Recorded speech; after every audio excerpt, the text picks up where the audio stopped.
nous venons d'achever le conseil d'administration. C'est mon dernier conseil d'administration. Et je ne vous cache pas il y a beaucoup d'émotions dans ce moment. Beaucoup d'émotions parce que 5 années passées au port de Sèvres comme président du port de Sèvres, pas président du directoire, je ne sais pas si c'était écrit ça ce matin dans le livre, pas de directoire dans le statut de l'EPR, président du conseil d'administration. 5 années, puisque en 2017, la présidente de la région, Carole Delga, m'a proposé cette responsabilité. Et puis j'ai été renouvelé il y a 2 ans à ce moment. Donc ça fait 5 années. 5 années, présider un port, je ne vous cache pas que c'est 5 années d'intense activité, d'intense occupation.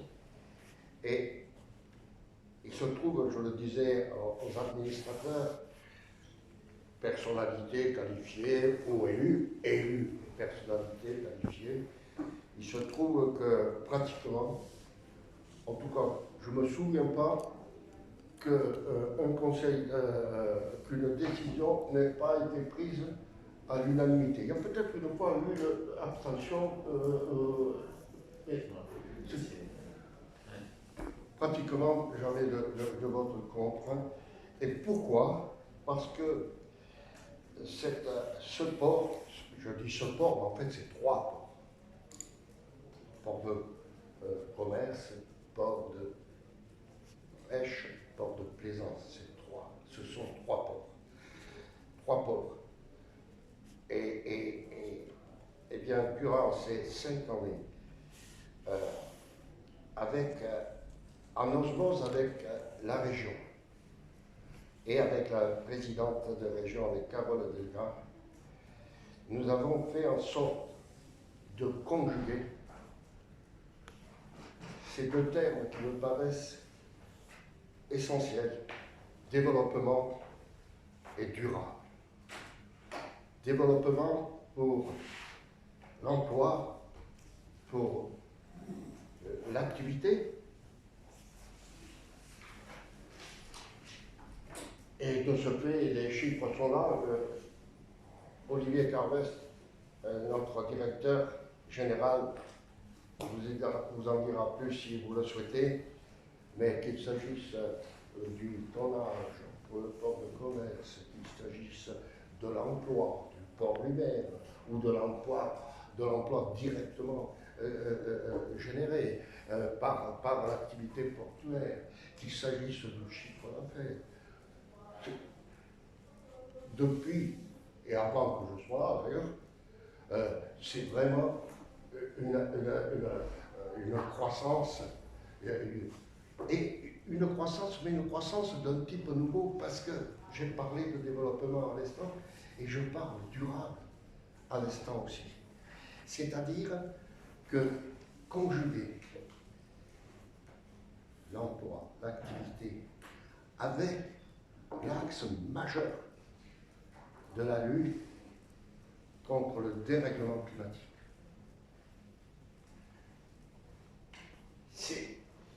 C'est possible, sans qu'on soit obligé de faire de la décroissance, sans qu'on soit obligé de fermer les frontières, d'arrêter les relations avec l'extérieur. Et vous pensez que pour un port, ceux qui prônent le repli ou la décroissance, avec des conséquences sur l'emploi, avec la conséquence, et je dis, nous avons réussi au point que le projet stratégique que nous venons de décider, 2021-2025, on a fait de cette lutte, de ce développement durable, l'axe majeur. Et je trouve que durant ces 5 années, dans les conditions de la gestion d'un port, en plus avec la crise sanitaire que nous vivons, que nous avons vécue là, depuis 2 ans, eh bien réussir sur cette démarche de développement durable, pour moi c'est une satisfaction. Et ça, ça se vérifie. On a eu des prix, des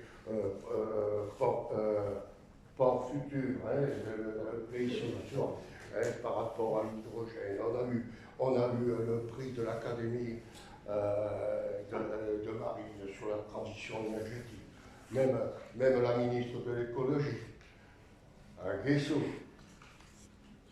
elle m'a nommé au grade de commandeur dans l'ordre national du mérite. Je l'étais déjà du mérite maritime, comme quand j'étais ministre de la mer de 1997 à 2002. Mais là, c'est du mérite. Et tout ça, c'est pas Guessou. Hein. C'est, je le disais aux administrateurs, représentant les élus, représentant les professionnels, c'est à eux, c'est aussi à tous les salariés. Et bien tous les salariés. Pas qu'au directeur, bien sûr, le directeur, qui est pour beaucoup, je ne l'ai pas, mais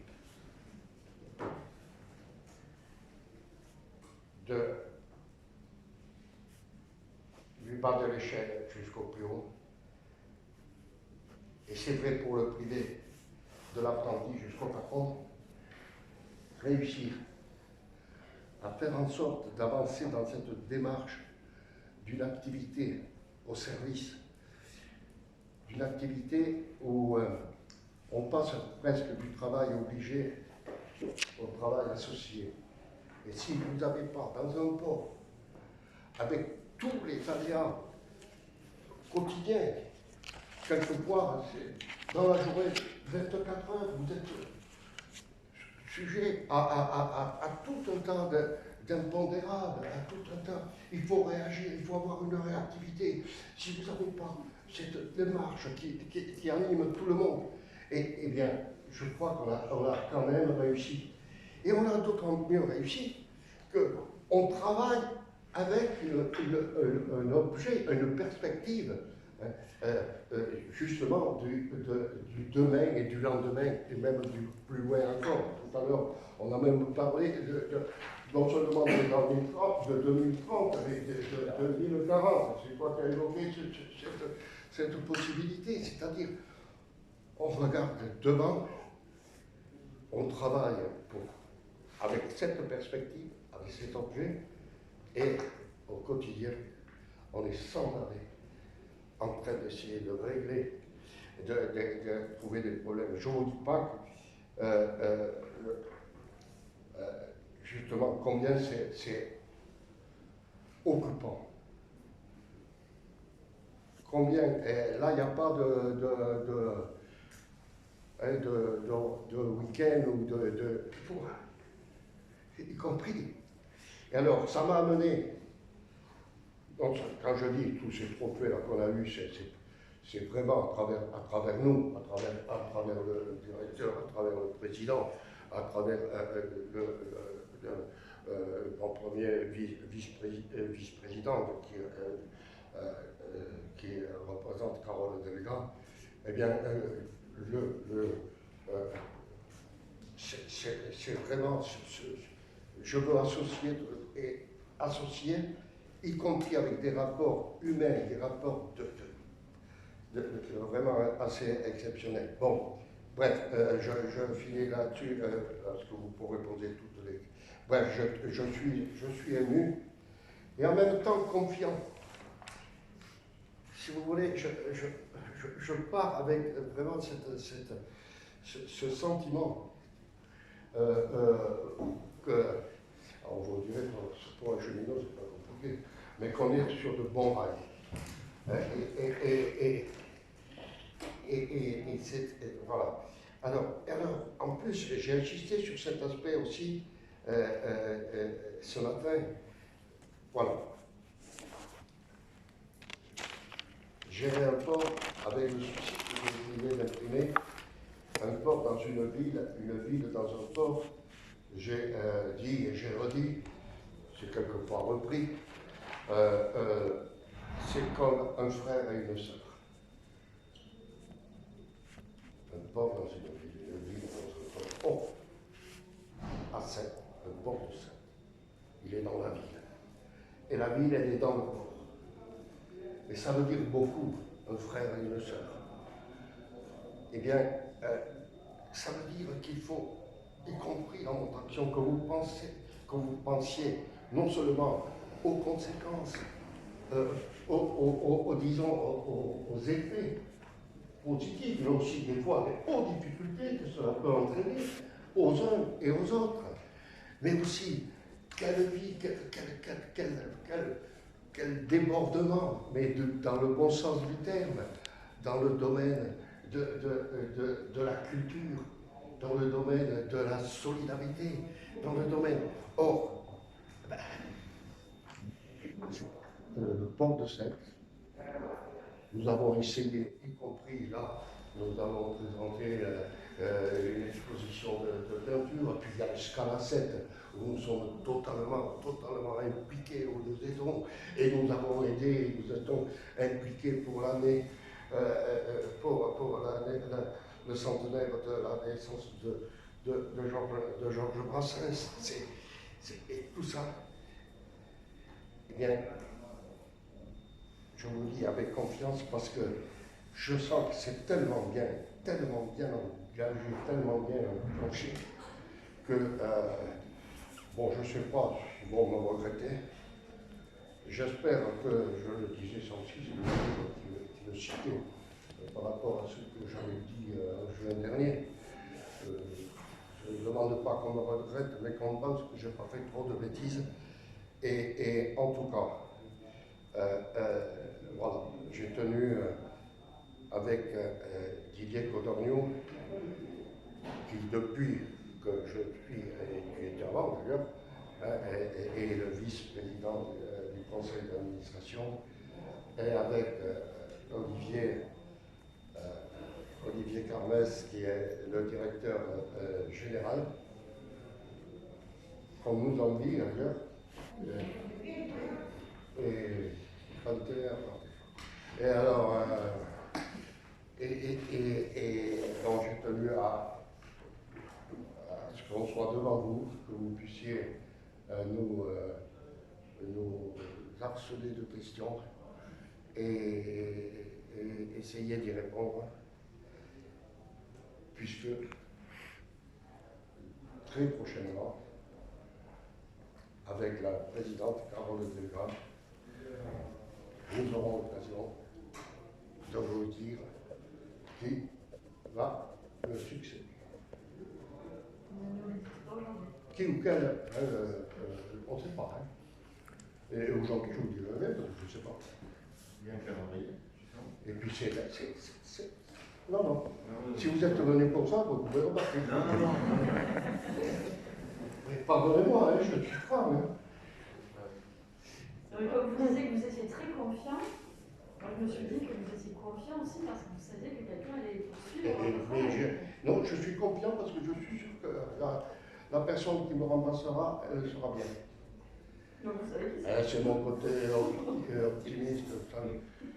Et puis, je vous dis, je suis confiant parce que justement, avec la présidente de région et le port, nous sommes sur cette logique dont je viens dont je vous ai parlé en commençant, c'est-à-dire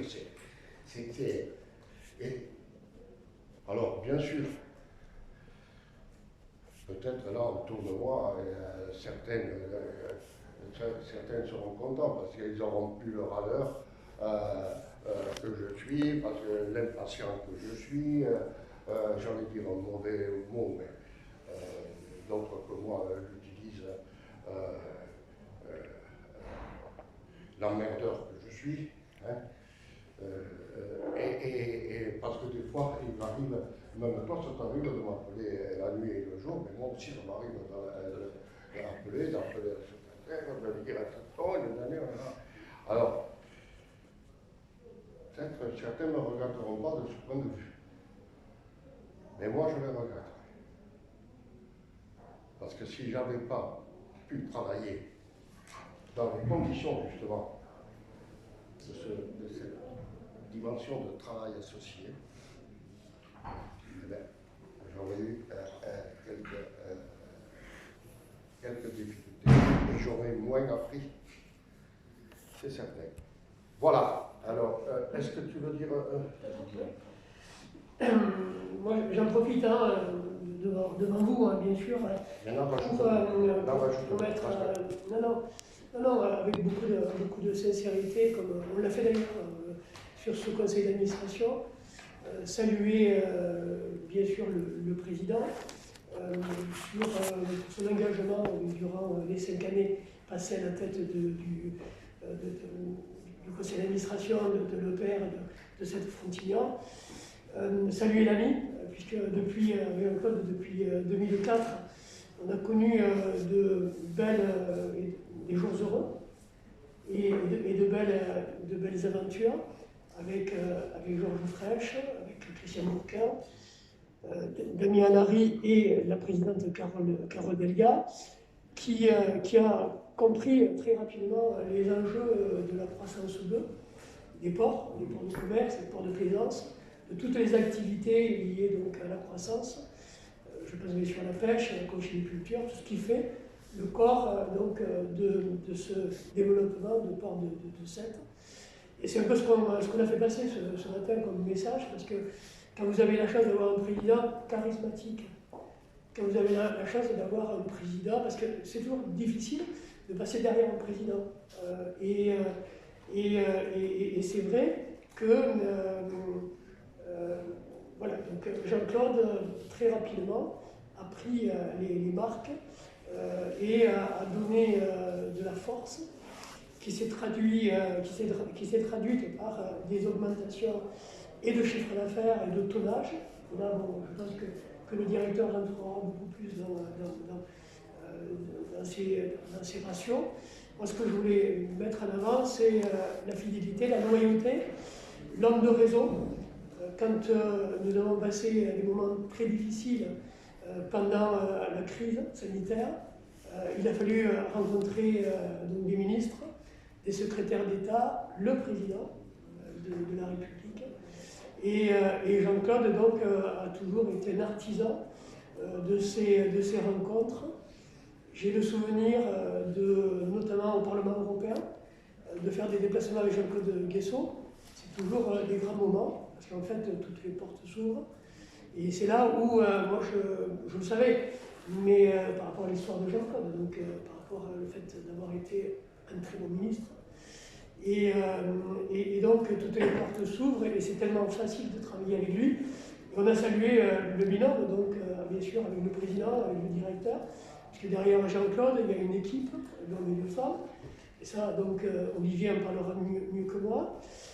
Il y a également aussi, Jean-Claude a largement contribué au maintien de la paix sociale dans le port. Et là aussi, ce n'est pas gagné, parce que, comme vous le savez, donc, les syndicats sont très actifs ici, et Jean-Claude donc, a toujours été donc, très à l'écoute, et même anticipé les problèmes donc, qui pouvaient surgir. Ça fait que depuis les 5 années passées, donc, on peut dire que la paix sociale à Sète a été remarquable. Il a aussi milité pour le renouvellement de la Convention, comme vous le savez. Il y avait eu le renouvellement de la Convention, donc, et Jean-Claude donc, a demandé à la présidente, Carole Delga, que cette Convention soit d'une dizaine d'années, justement, aussi pour garantir cet équilibre entre les activités, entre les hommes et les femmes. Puis Jean-Claude est un grand humaniste, il aime les gens. Et quel que soit le bord politique, donc, il a toujours vraiment donné voilà, donc, pleinement son engagement au service des hommes et des femmes du port. Et puis il y a eu des projets les plus marquants, j'en citerai 4 ou 5.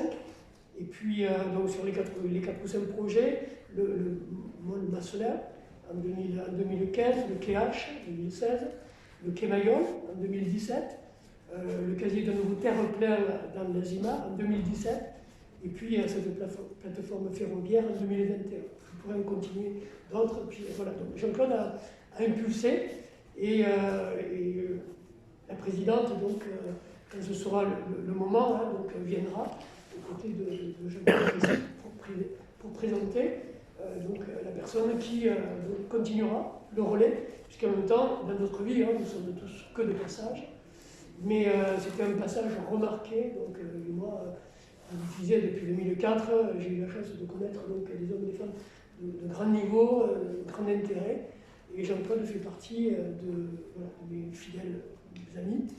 Et je suis très heureux donc aujourd'hui d'être à cette conférence de presse en tant que premier vice-président, président du Parlement de la mer et vice-président du conseil d'administration, où moi aussi, donc, avec la région, avec Marie-Jacques Herrin qui est de mes côtés, donc, qui est la directrice de la mer, avec donc, Pascal Pinet, donc, le directeur général adjoint. Donc je pense que les relations sont vraiment des relations très très fortes entre l'EPR, entre les collectivités, donc la région bien sûr, et les autres collectivités qui font de ce port un port référence. Et puis peut-être le dernier mot, moi, la mission que m'a donnée la présidente, c'est de veiller aux bons équilibres entre les ports de commerce, donc je pense bien sûr à Port-la-Nouvelle, qui est un port industriel de la transition énergétique, et Cette-Frontignan, donc, qui est un port polyvalent, avec, comme vous savez, toutes les activités donc, qui font donc, de ce port un port, un des premiers ports d'ailleurs décentralisé, et qui est grâce donc, au travail de Jean-Claude et d'Olivier. Voilà les quelques mots que je voulais vous dire, et puis après, bien sûr, on sera donc très attentif à vos questions. Oui, je vais dire 2 mots, effectivement, et évidemment, il y a une période un peu particulière sur lequel 5 ans de travail avec